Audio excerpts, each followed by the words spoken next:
Hello दोस्तों, नमस्कार, Ram Ram. Patel madam 2 channel पर आपका हार्दिक स्वागत है। वीडियो शुरू करने से पहले मैं आपसे कुछ कहना चाहूँगी।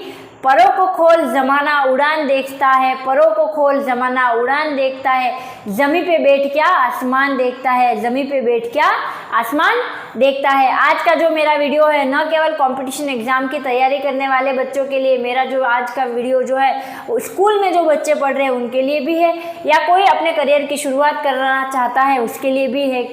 जो टॉपिक है वह है नोट्स कैसे बनाए। एक अच्छे नोट्स जो है वो हमें बहुत ही हेल्पफुल होते हैं हमारे लिए। तो मैं आपको अच्छे नोट्स बनाने के कुछ टिप्स आपसे आज शेयर करूंगी। तो सबसे पहली जो बात है वो है अपने नोट्स को चार्ट फॉर्म में या शॉर्ट फॉर्म में लिखे, पूरे पैराग्राफ फॉर्म में नहीं लिखे, क्योंकि नोट्स जो होते हैं वह किसी भी टॉपिक का शॉर्ट फॉर्म होते हैं। अगर आप शॉर्ट फॉर्म में लिखोगे तो आपको पढ़ने में आसानी होगी और जल्दी से आप उसको याद कर लोगे, और छोटा होगा तो आपको पढ़ने में भी रुचि बनी रहेगी। उसके बाद जो नोट्स है वो सही एवं स्पष्ट एवं सुंदर अक्षरों में लिखे।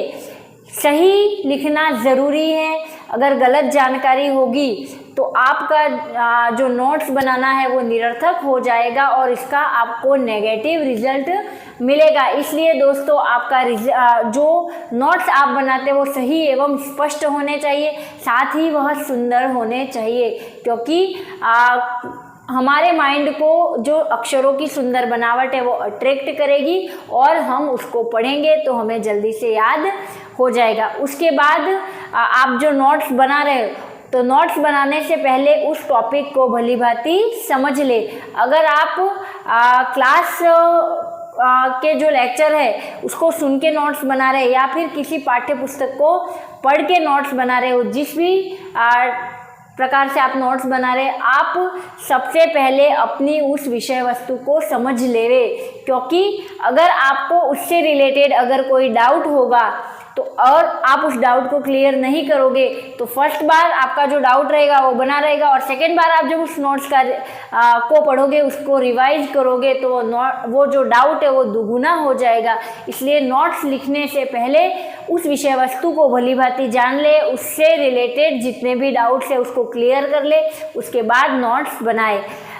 नोट्स जो है वो अपने खुद के बनाए हुए होने चाहिए, क्योंकि खुद की लिखी हुई जो लेखन है, खुद का लिखा हुआ जो लेखन है उसको हम आराम से पढ़ सकते हैं, भलीभांति उसको हम समझ सकते हैं।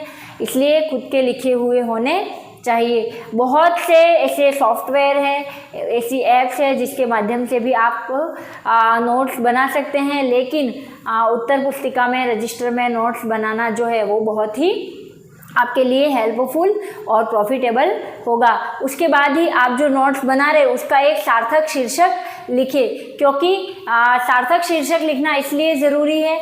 आप जिस भी टॉपिक को पढ़ रहे हैं अगर आप उसका टाइटल रखेंगे उन नोट्स को तो आपको आसानी से समझ में आ जाएगा कि मैं ये जो नोट्स पढ़ रहा हूँ या मैंने ये जो नोट्स बनाए हैं वो इस टॉपिक से रिलेटेड हैं। उसके बाद दोस्तों एक बात ये भी है कि आपके जो नोट्स हैं वो ज़्यादा हाईलाइट नहीं होने चाहिए। या तो आप किसी परिभाषा को हाईलाइट कर सकते हैं, किसी तिथि को हाईलाइट कर सकते हैं, किसी नाम को हाईलाइट कर सकते हैं, क्योंकि हाईलाइट करना इसलिए ज़रूरी है क्योंकि ये मुख्य बिंदुओं को उभारता है। साथ ही हमारा जो माइंड है वो रंगीन चीज़ों को, क्रिएटिविटी वाली जो चीज़ें होती है उनको जल्दी कैचअप करता है। तो इसलिए आपको हाईलाइट करना है, परंतु मुख्य बिंदुओं को ही हाईलाइट करना है। सभी सारा जो चैप्टर है, सारे जो नोट्स है उसको हाईलाइट ना करें, अन्यथा आप जब भी पढ़ेंगे तो आपका टारगेट पढ़ना नहीं हाईलाइट करना होगा। तो आपका माइंड जो है वो हाईलाइट हो गया, मीन्स उसको पढ़ लिया। तो आप मुख्य बिंदुओं को ही हाईलाइट करें। उसके बाद अपने जो नोट्स है उसको संक्षिप्त बनाए। पूरी की पूरी पूरा का पूरा जो चैप्टर है, आपने जो लेक्चर सुना है, आपने किसी पाठ्य पुस्तक में जो टॉपिक पढ़ा है उसको पूरा के पूरा वैसा ही हूबहू न लिखे। अगर आप लिख रहे हैं पाठ्य पुस्तक में से कोई वस्तु तो आप अपने शब्दों को जोड़े, अपनी तरफ से कीवर्ड्स को जोड़े, ताकि आप जल्दी से पहचान कर लेवे और आपको जल्दी से याद हो जाए और नोट्स आपके लिए इस प्रकार के जो नोट्स है वो बहुत ही हेल्पफुल होंगे। इत्यादि टिप्स को फॉलो कर आप अपने नोट्स को अच्छी प्रकार परफेक्ट नोट्स बना सकते हैं, अपने चैप्टर को अच्छी तरह याद कर सकते हैं। आशा करती हूँ मेरा ये जो वीडियो है वो आपके स्टडी करियर में बहुत ही प्रॉफिटेबल होगा। धन्यवाद। जय हिंद, जय भारत।